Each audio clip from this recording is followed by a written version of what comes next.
Hello everyone. ये हमारा geography रटो मत समझो सीरीज का लेक्चर सेकंड है, जिसमें हम अर्थ interior, S and P waves, rock cycle, geological time scale era उन सब के बारे में डिस्कस करने वाले हैं।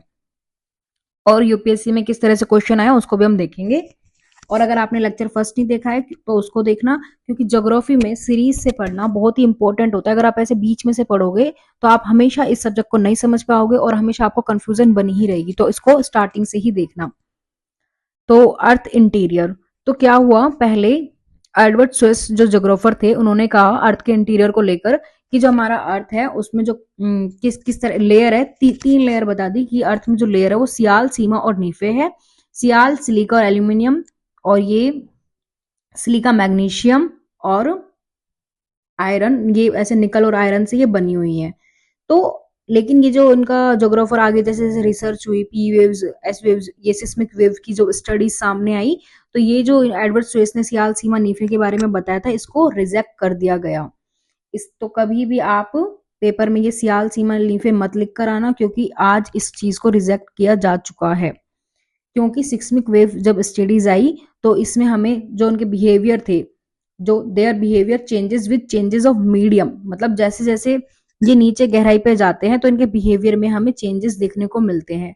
और कुछ इंफॉर्मेशन जो आपको देखनी है कि S wave can travel into only solid and gaseous medium, P can travel in all three medium, but speed is highest in solid, liquid, फिर गैस। ठीक है, तो अब आप सुनो, जो इसकी स्पीड होती है वो सॉलिड में बहुत ज्यादा होती है। अब आप इस डायग्राम को समझो। सबसे पहले ये देखो, ये है पी वेव्स येलो कलर से, ये है ब्लैक कलर से एस वेव्स। तो आपको ब्लैक कहाँ कहाँ दिख रहा है, इसको देखो, समझो कि ब्लैक जो लाइन है वो कहाँ कहाँ पर जा रही है, और येलो वाली आगे भी बढ़ रही है। देखो सॉलिड से भी पास करी है, आगे भी बढ़ रही है धीरे धीरे। तो ये एस जो वेव्स है वो नहीं आ पाती, क्योंकि बीच में ये जो लिक्विड वाली कंडीशन है वो आ जाती है, जिसमें से ये मूव नहीं कर सकती है। कौन सी? S waves. और जो पी वेव्स भी होती है वो क्षीण होने लगती है, उसकी जो गति होती है बिल्कुल ही स्लो हो जाती है इस वजह से। और ये इस तरह से ही क्यों मूव कर रही है, वो है डेंसिटी में परिवर्तन की वजह से। तो ये जो इस तरह से मूव कर रही है उसका रीजन है कि अर्थ की जो डेंसिटी है उसमें इंटीरियर अंदर जाने पर परिवर्तन होता रहता है, इसलिए उस तरीके से मूव कर रही है। और एक एल भी होती है जिसे बोलते हैं धरातलीय तरंगे, लव वेव्स बोलते हैं, वो धरातल पर ही मूव करती है, ऊपर ही चलती है, वो ऊपर वाली जो लेयर होती है उसमें ही। और इसलिए जब वो लिक्विड में आती है तो इसलिए इसका शैडो जोन भी दिखाया गया है इतने एरिया में, क्योंकि वो बिल्कुल ही क्षीण हो जाती है। पी वेव्स उनकी जो गति होती है बिल्कुल मंद हो जाती है, लेकिन जैसे ही वो सॉलिड में आती है तो उसकी जो स्पीड होती है बहुत तेज हो जाती है, जिससे हमें पता लगता है कि जो अर्थ के इंटीरियर है वो अर्धतरीय, तरलीय, तरल और सॉलिड, इन सारी कंडीशन में वो अर्थ जो है इंटीरियर जो उसका पार्ट है।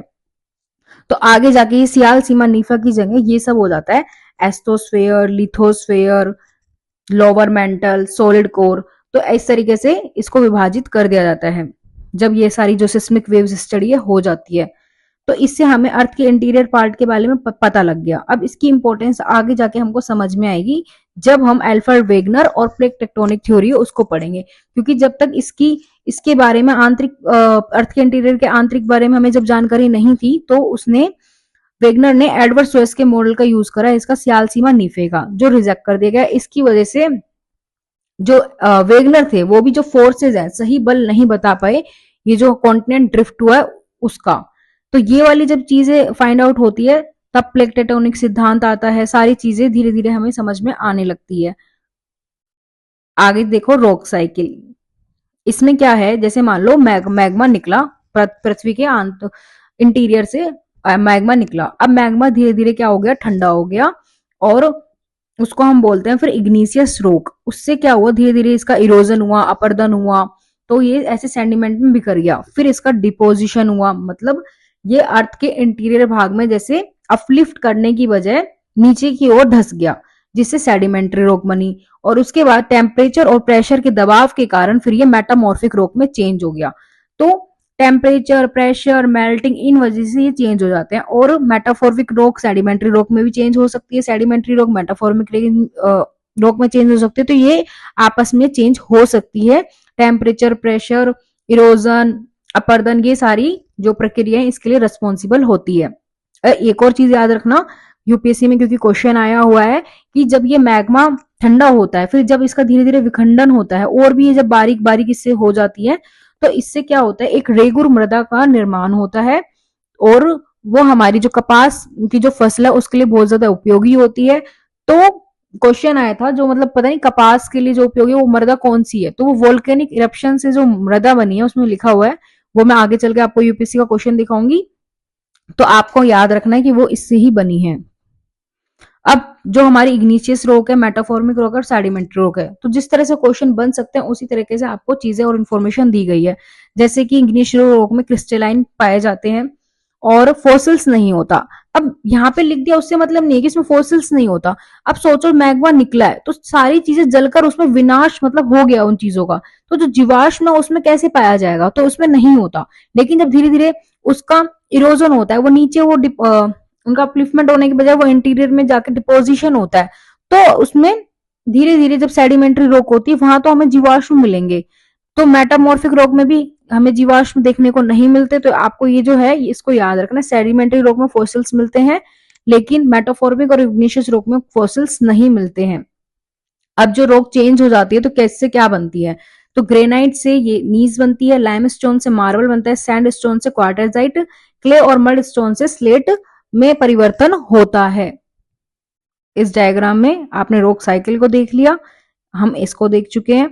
आगे चलते हैं प्रीलिम्स में, क्योंकि क्वेश्चन आया था क्वार्टेजाइट इज मेटामॉर्फोज्ड फ्रॉम, किससे वो मतलब होकर बनी है, चेंजेस होकर बनी है, रूपांतरित होकर, तो वो उसका आंसर आपने यहाँ देखा सैंडस्टोन क्वार्टेजाइट, तो इसका आंसर है सी। अब हम चलते हैं और आगे जियोलॉजिकल टाइम स्केल।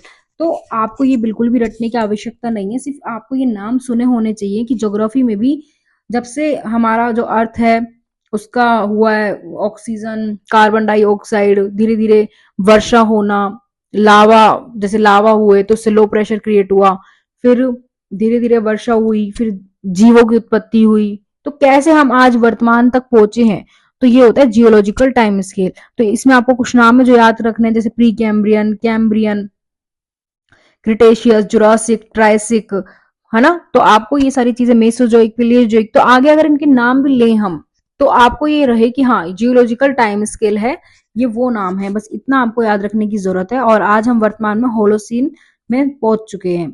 देखो क्या हुआ था कि ये पहले सब एक ही भाग थे, एक ही भाग से जुड़े हुए थे, जिसे हम पेंजिया कहते थे। कितने साल पहले, 225 मिलियन ईयर्स अगो। ठीक है, उसके बाद क्या हुआ, इनका थोड़ा थोड़ा विखंडन होना प्रारंभ हुआ 150 मिलियन ईयर्स, और ये लॉरेशिया और गोंडवाना में डिवाइड हो गए।